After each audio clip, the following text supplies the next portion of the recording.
Last lecture में हमने अपने डेरिवेशन कंप्लीट कर लिए थे। स्पर्श रेखीय वेग, अभिलंबिक वेग क्या होते हैं, स्पर्श रेखीय त्वरण और अभिलंबिक त्वरण क्या होते हैं, हमने पढ़ लिया था।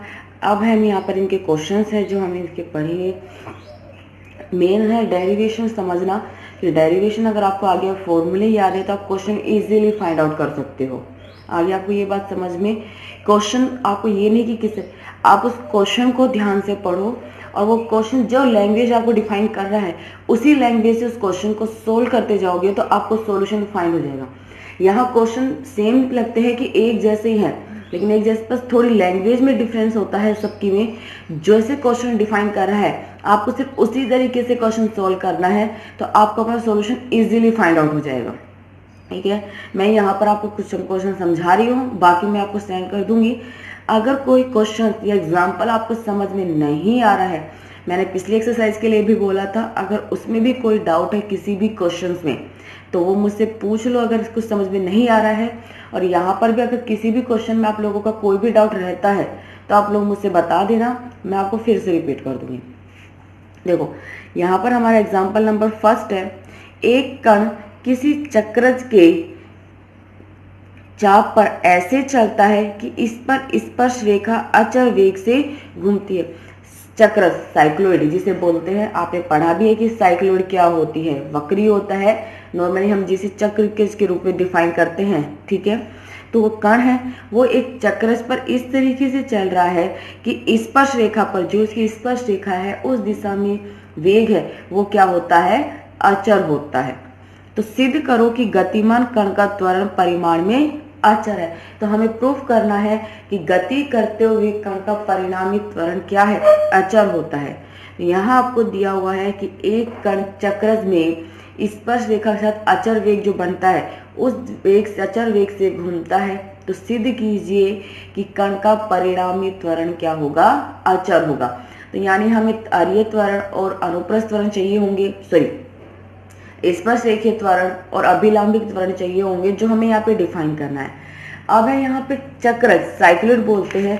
तो ध्यान रखना चक्रज की इक्वेशन एक फिक्स होती है जिसे साइक्लोइड बोलते हैं और उसकी इक्वेशन होती है चक्रज की समीकरण की S = 4a sin psi। ठीक है, ये होती है। tan में भी डिफाइन होती है x = c tan sin, क्या वो कैटेनरी की होती है वो। तो चक्रज का जो समीकरण होता है ये नहीं कहाँ से, आपको ध्यान ही रखनी है कि S = 4a sin psi। जब एक कांस्टेंट वैल्यू जो साई एंगल बना रहा है स्पर्श रेखा के साथ प्रारंभिक अक्ष के साथ, जो OX अक्ष होगी उसके साथ कोण बन रहा है साई। तो चक्रज का समीकरण होता है S = 4a sin psi। ठीक है, हमने मान लिया कि चक्रज का समीकरण है हमारा S = 4a sin psi। अब दिया है कि स्पर्श रेखा अचर वेग से घूमती है, जो हमारा कण है वो स्पर्श रेखा पर दिया है कि कण स्पर्श रेखा पर अचर वेग से घूमता है। अगर कण स्पर्श रेखा पर अचर वेग से घूमता अर्थात कोणीय वेग क्या है, अचर है, तो d psi/dt = c। यहाँ एंगल साई डिफाइन है ना कि थीटा डिफाइन है, इसीलिए यहाँ पर जो थीटा होता है कोणीय वेग में d θ/dt, थीटा वहां पर एंगल होता है, t टाइम होता है। यहाँ हमारा एंगल साई है तो इसलिए d psi/dt = c, जहाँ c के कांस्टेंट वैल्यूज है। अब हमें स्पर्श रेखीय त्वरण और अभिलंबिक त्वरण फाइंड करने होंगे। स्पर्श रेखीय त्वरण क्या होता है, d²s/dt², यानी जो आपको s दिया हुआ है इसका t के सापेक्ष आपको 2 बार अवकलन करना होगा। तो फर्स्ट डिफरेंशियल करते हैं तो समीकरण 1 का t के सापेक्ष अवकलन करने पर तो ds/dt 4a साइन साई तो क्या हो जाएगा, कोस साई। ये तो साई के रिस्पेक्ट और t के रिस्पेक्ट क्या हो जाएगा, d psi/dt। और समीकरण 2 से d psi/dt किसके बराबर है, c के। तो पुट कर दीजिए, ये क्या हो गया 4ac cos psi। ds/dt वेग होता है स्पर्श रेखीय वेग, तो ये डिफाइन कर दिया। नाउ समीकरण 3 का पुनः t के सापेक्ष अवकलन करने पर जब वापस से करोगे तो d²s/dt/dt², 4ac कोसेंट कोस साई का क्या हो जाएगा माइनस के sign Sai into d psi/dt। और d psi/dt की वैल्यू क्या होती है, c। पुट कर दो तो स्पर्श रेखीय त्वरण तो क्या हो गया आपको d²s/dt² = minus 4ac² sign Sai. Clear है। अब हमें अभिलंबित त्वरण फाइंड करना, जो होता है v² अपॉन में रो। v वेग भी होता है जो ds/dt हमें फाइंड कर लिया। रो वक्रता त्रिज्या होती है, तो रो की वैल्यू हमने पढ़ी है, वो क्या होती है ds/d साई, यही होती है। तो हमें रो फाइंड करने के लिए होता है ds/d साई। अगर समीकरण 1 का साई के सापेक्ष अवकलन करती हूँ तो रो की वैल्यूज फाइंड हो जाएगी। तो समीकरण 1 का साई के सापेक्ष अवकलन करने पर तो ये क्या हो जाएगा ds/d साई और 4a cos साई, जो किसकी वैल्यू होगी रो की। अभिलंबित त्वरण क्या होता है v² अपॉन रो। तो v का मान तो समीकरण 3 से पुट कर दीजिए और रो का मान यहां से पुट कर दीजिए।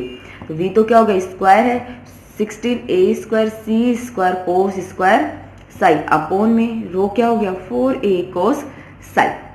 कैंसिल आउट होके जो बचेगा आपका वो है 4ac² cos साई। क्लियर ये चीज।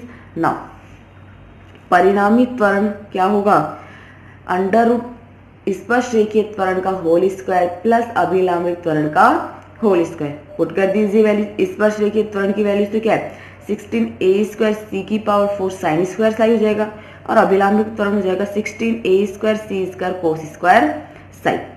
यहाँ से कॉमन क्या आ रहा है 16a² c⁴, जिसे अंडर रूट से बाहर लोगे तो 4ac²। अंदर क्या बचेगा sin² Sai plus cos² Sai, जिसकी वैल्यू क्या होती है 1।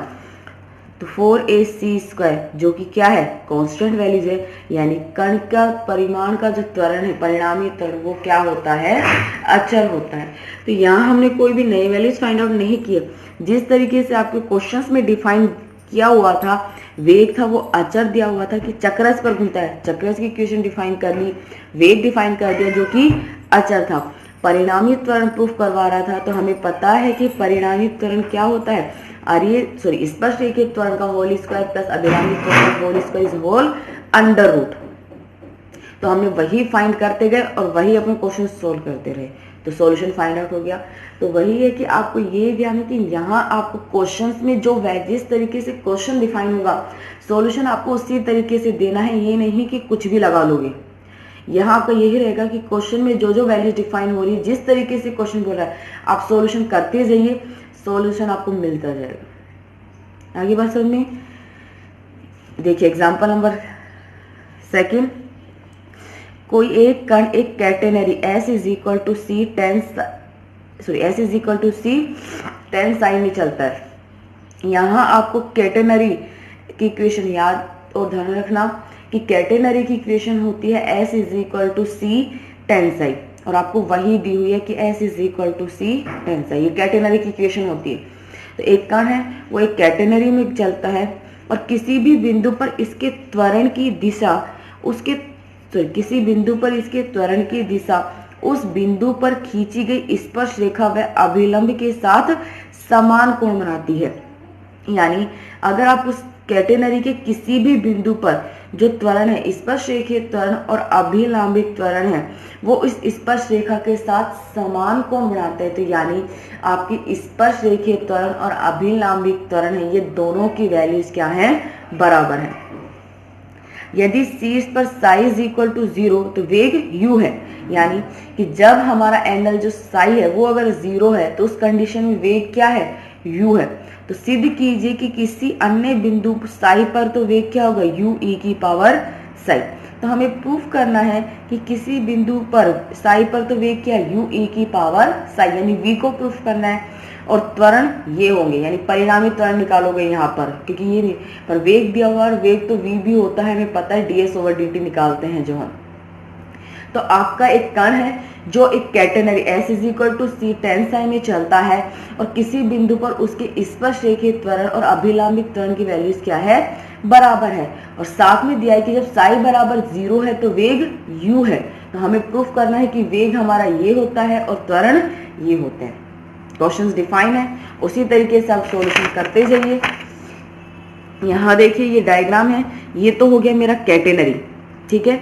ये तो प्रारंभिक अक्ष है OX, ये एक और लाइन डिफाइन की है इसी के समांतर है। यहाँ पर ये कैटेनरी डिफाइन होगा, ये स्पर्श रेखा है, क्लियर है। ये पॉइंट होंगे 0 C, जहां पर साई बराबर तो क्या है 0 है। ये वेग हो गया u कि जब एंगल साई 0 है तो वेग क्या है u है। ये हमारा वेग v है। ये है पॉइंट p जो फंक्शन होगा s और साई का। ये एंगल बन रहा है प्रारंभिक अक्ष पर साई। आगे बात समझ में। ये लाइन इसलिए डिफाइन की क्योंकि उन्होंने दिया कि कैटेनरी के शीर्ष पर जब साई बराबर 0 है तो वेग u है, तो इसीलिए ये कैटेनरी हो गया। और यहाँ पर जब साई बराबर 0 तो मेरा वेग क्या है u है। क्लियर है। ये हमारा डायग्राम है। नो कैटेनरी है s is equal to c tan psi, ये दिया हुआ है। माना एक कण किसी समय t पर कैटेनरी के बिंदु P के अनुदिश गतिमान है, यानी हमारा जो कण है वो समय t पर किस बिंदु के अनुदिश गति कर रहा है, बिंदु P के अनुदिश गति कर रहा है, जिसके निर्देशांक है s और साई।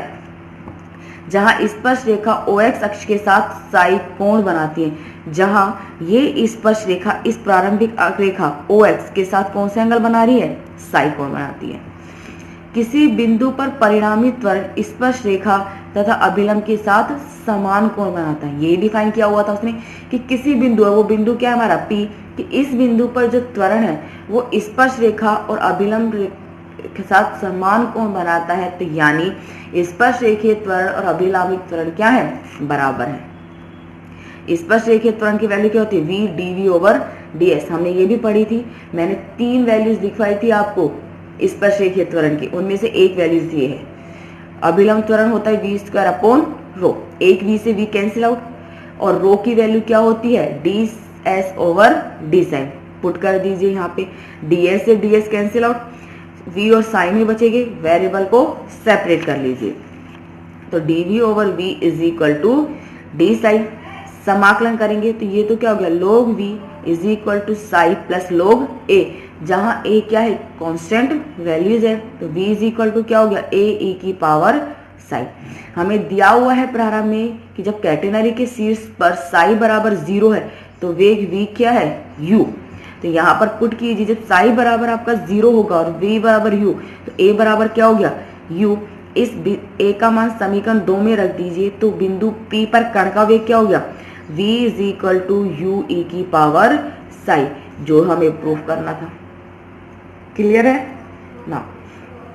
अब है त्वरण की त्वरण क्या होते हैं, तो त्वरण अंडर रूट स्पर्श रेखीय परिणामी त्वरण, जिसे हम f से डिनोट करते हैं, अंडर रूट स्पर्श रेखीय त्वरण का होल स्क्वायर प्लस अभिलंबिक त्वरण का होल स्क्वायर। चूंकि स्पर्श रेखीय त्वरण और अभिलंबिक त्वरण एक बराबर दिए हुए हैं, तो मैं यहाँ पर वैल्यूज पुट कर सकती हूँ इसकी जगह v स्क्वायर अपॉन रो।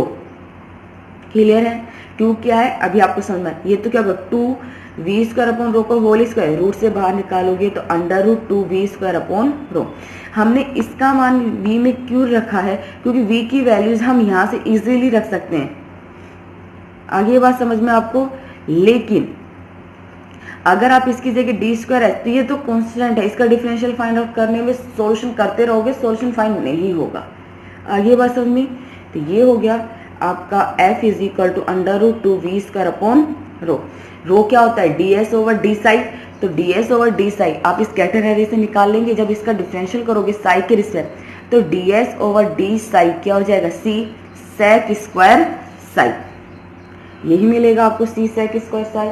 ना रो का मान समीकरण 4 में पुट कर दीजिए। जैसे रो का मान समीकरण 4 में पुट करोगे तो under root 2 v square upon c psi sec square psi, और समीकरण 3 से आप v का मान पुट कर दीजिए। v क्या u e की पावर साई, यहाँ v की जगह u e की पावर साई पुट करोगे तो आपको जो प्रूफ करना है वो आ जाएगा। क्लियर है ये चीज। आगे बात समझ में। तो आपको क्वेश्चन है वो यही, जिस तरीके से आपके क्वेश्चन डिफाइन है सॉल्यूशन भी उसी तरीके से आपको करने होंगे, यानी क्वेश्चन से कुछ नया डिफाइन करना है। आगे बात समझ में आपको। जिस तरीके से आपको क्वेश्चन बोल रहा है उसी तरीके से सॉल्यूशन होगा। ये आपके तो एग्जांपल हो गया, जैसे थर्ड एग्जांपल में कह रहा है कि एक कण एक वक्र में इस प्रकार चलता है कि इसके स्पर्श रेखा तथा अभिलंबिक त्वरण समान रहते हैं, ठीक है, और स्पर्श रेखा का कोणीय वेग अचर है।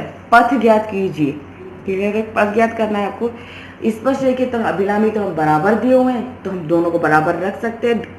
कोणीय वेग डी थीटा और डी टी आपको क्या दिया हुआ है, अचर दिया हुआ है। सॉल्यूशन करते रहिए, आपको मिल जाएगा। ठीक है। मैं आपके बाकी के एग्जाम्पल और क्वेश्चन के सॉल्यूशन में आपको सेंड कर दूंगी। 2 मैंने आपको समझा दिए। अगर इस एक्सरसाइज की या पिछली एक्सरसाइज के किसी भी एग्जाम्पल में, किसी भी क्वेश्चन में कोई भी डाउट है तो आप मुझे बता दीजिए, क्योंकि इस चैप्टर से ये लास्ट टॉपिक था। इस यूनिट का नेक्स्ट पोर्शन आपका सेकंड चैप्टर से है। इस यूनिट का फर्स्ट चैप्टर यहाँ तक ही जो कंप्लीट हो चुका है। ये आपके एग्जाम्पल और क्वेश्चंस मैं आपको भेज दूंगी।